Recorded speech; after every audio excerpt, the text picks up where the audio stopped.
अगर मनुष्य 30 वर्ष तक वीर्य की एक भी बूंद नष्ट न करे और 30 वर्ष पश्चात सिर्फ संतान उत्पन्न करने के लिए उसका उपयोग करे, तो उस समय उच्चतम स्तर के प्राणधारियों में से कोई दिव्य आत्मा तुम्हारे घर में आकर जन्म लेगी।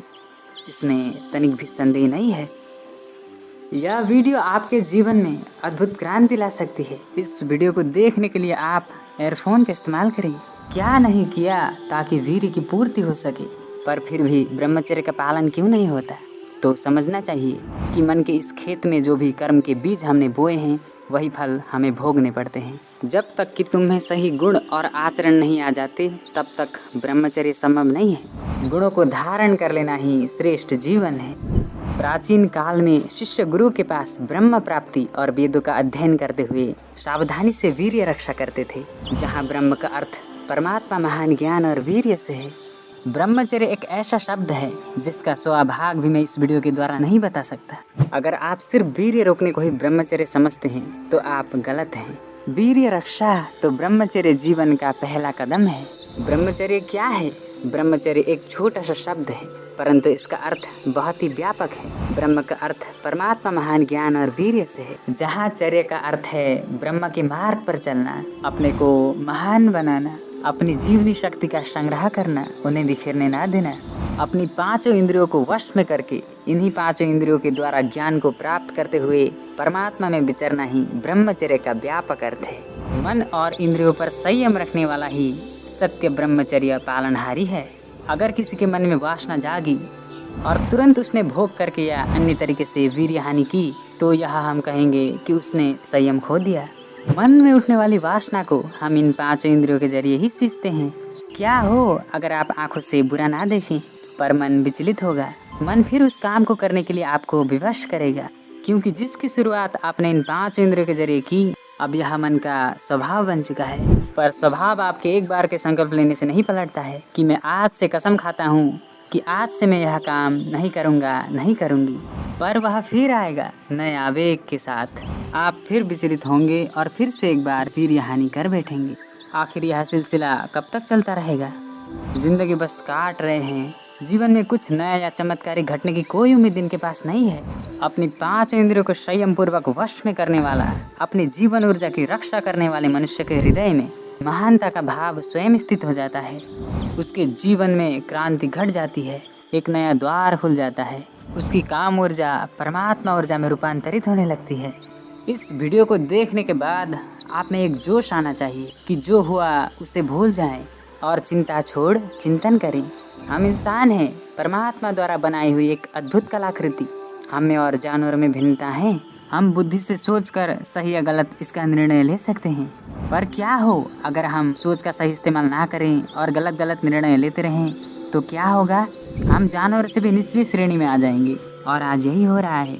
हमसे अच्छे तो जानवर हैं जिन्होंने आज तक प्रकृति के नियमों का उल्लंघन नहीं किया है। आज जितना दुखी इंसान है उतना दुखी जानवर भी नहीं है। अपनी जीवन ऊर्जा की रक्षा करने के लिए आपको मन के स्वभाव को पलटना होगा, तभी आप इस वासनामय मन से मुक्त होंगे। मन का स्वभाव क्या है?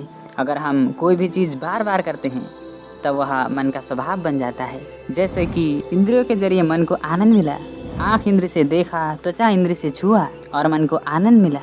अब मन को वह आनंद फिर से चाहिए, तो अब मन का एक हिस्सा इंद्रियों को उसी ओर लगाएगा जिससे उसे वह क्षणिक आनंद मिल सके। अब यह मन का स्वभाव बन गया है। अब आप जब तक वह चीज़ नहीं करते जिससे वह तलब शांत हो, तब तक आप अपने आप से ही लड़ते रहेंगे और हर बार आपको इसके सामने हारना पड़ता है। इस वासनामय मन से मुक्त होने के लिए आपको अपने स्वभाव को पलटना होगा। कोई भी स्त्री को देखें तो उसे माँ के भाव से देखें, या कोई स्त्री पुरुष को देखे तो उसे पिता के भाव से देखें। पर यह एक बार के संकल्प लेने से नहीं आएगा। स्वभाव को समझने के लिए आपको पहले अपनी बुद्धि से समझना होगा। बुद्धि मन का ही हिस्सा है। सही गलत का निर्णय भी बुद्धि के द्वारा ही होता है। ज्ञान के जरिए बुद्धि प्रबल होगी और इसी बुद्धि का इस्तेमाल करके हम संयमी बनते हैं। इसलिए सही बुद्धि का होना अति आवश्यक है। यह हमने पहली वीडियो में जाना कि कैसे वीर्य का नाश होने से पीनियल ग्रंथि का भी नाश होना प्रारंभ हो जाता है। यह ग्रंथि मानव मस्तिष्क को नियंत्रित एवं व्यवस्थित करने वाला केंद्र है। लाखों वर्ष पूर्व मानव मस्तिष्क के विकास में इस ग्रंथि की अति महत्वपूर्ण भूमिका रही है। उस समय लोगों की शारीरिक और आत्मिक क्षमता कई अधिक थी और उनका भावनाओं पर भी नियंत्रण था। पर आज के लोगों की बात की जाए तो उनका अपनी भावनाओं पर नियंत्रण नहीं है। इस ग्रंथि का कालांतर से ही नाश होता आ रहा है। यदि अब भी इसकी सुरक्षा का समुचित प्रबंध नहीं हुआ तो कुछ हजारों वर्ष में यह ग्रंथि पूर्ण रूप से नष्ट हो जाएगी। बार बार वीर्य नाश करते रहने से शारीरिक कमजोरी एवं आत्मिक क्षमता भी कम हो जाती है। व्यक्ति की प्राण शक्ति कम हो जाती है, जिससे व्यक्ति अकाल मृत्यु को प्राप्त होता है। वीर्य रक्षा से कितने लाभ होते हैं यह बताते हुए डॉक्टर मूलबिलकित कहते हैं कि अगर मनुष्य 30 वर्ष तक वीर्य की एक भी बूंद नष्ट न करे और 30 वर्ष पश्चात सिर्फ संतान उत्पन्न करने के लिए उसका उपयोग करे, तो उस समय उच्चतम स्तर के प्राणधारियों में से कोई दिव्य आत्मा तुम्हारे घर में आकर जन्म लेगी। इसमें तनिक भी संदेह नहीं है। हमारे ऋषि मुनियों ने तो हजारों वर्ष पहले ही वीर्य रक्षा और संयम से दिव्य आत्मा को अवतरित करने की बात बताई थी, ताकि कोई दिव्य आत्मा आए और संसार का कल्याण करके उच्चतम मार्ग पर ले जाए। लेकिन पाश्चात्य बुद्धिजीवियों से प्रभावित हमारे देश के शिक्षित लोग उन महापुरुषों के वचन को मानते नहीं थे।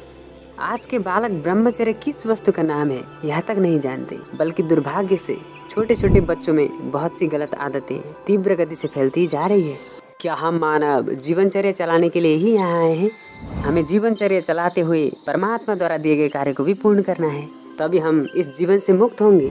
इस जीवन में हमें सड़कर, गलकर या बीमार होकर नहीं जाना है, बल्कि हम स्वयं मृत्यु को चुने। और मृत्यु आए भी तो ऐसे आए जैसे कोई फल पूरी तरह से पककर अपनी टहनी से अलग हो जाए। ऐसी मृत्यु को हम चुन सकते हैं, बस शर्त है कि हम जीवन को पूर्ण जागरूकता के साथ जिएं। जागरूकता का अर्थ है इस पल के प्रति जागना। इस पल आप क्या कर रहे हैं उसके प्रति जागना। व्यक्ति जागते हुए भी सो रहा है, यह सत्य है। अगर वो जागते हुए सो रहा है तो वो सोते हुए तो सोएगा ही। अतीत और भविष्य की कल्पना करना ही यह साबित करता है कि आप इस पल के प्रति जागरूक नहीं हैं। इसलिए श्री कृष्ण ने भगवत गीता में कहा है कि सारी दुनिया सोती है पर एक योगी जागता है। वह सो रहा है पर फिर भी जाग रहा है। सोते हुए जागना भी एक कला है दोस्तों। सोते हुए जागने पर आपको पता होता है कि आप स्वप्न देख रहे हैं। अगर आप जागते हुए जागे और सोते हुए भी जागना सीख गए तो हर स्वप्न पर आपका अधिकार होगा। आपको जीवन में कभी भी स्वप्न में वीर्यपात नहीं हो सकता, यह सत्य है, इसमें कोई दो राय नहीं। अगर आप जागरूक हैं तो आपसे कोई भी शारीरिक या मानसिक अपराध नहीं होगा।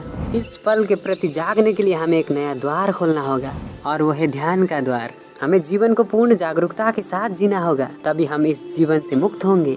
इस वीडियो को किसी भी 5 लोगों तक अवश्य शेयर करें। सबका कल्याण हो। धन्यवाद।